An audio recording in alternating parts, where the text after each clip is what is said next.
happen, you will kill those innocent bacteria. Mind you that those bacteria are there producing vitamin K. Nothing will produce vitamin K for you again now.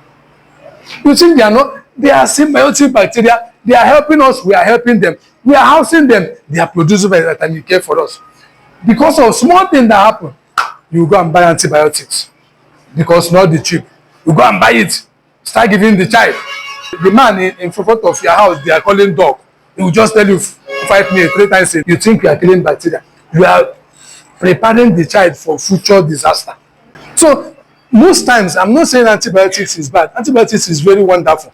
But before we start an antibiotics, the first thing is to look at around this. Where is this bacteria? Where did it enter from? Then what are the organisms that are likely to enter from there?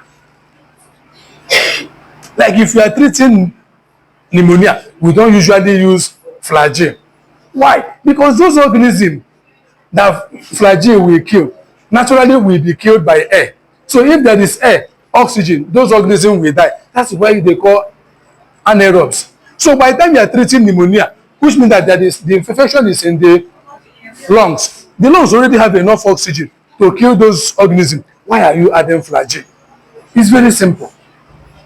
So if it have entered through the urinary tract, what are the commonest urinary tract infection in our environment? What are those organisms? Is it gram negative? Is it gram positive? Is it E. coli? What is the common? And what will tell you the organism that is likely to cause that? What is the age? Is he a male? Is he a female? What is the sexual life like? Is he sexually active? Is he a virgin? Is he a mutumor? Is he a postmenopausal woman? Is he still sexually active? Menopause. By the time you bring all those things together, you can for sure give a prospective possible microorganism.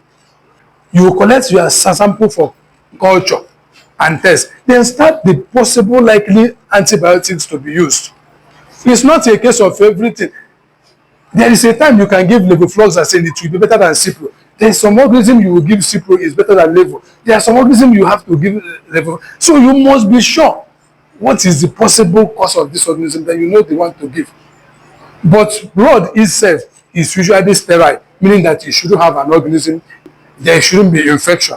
But if eventually there is an infection in the blood, then that infection must have entered through somewhere, because the blood itself is a closed system.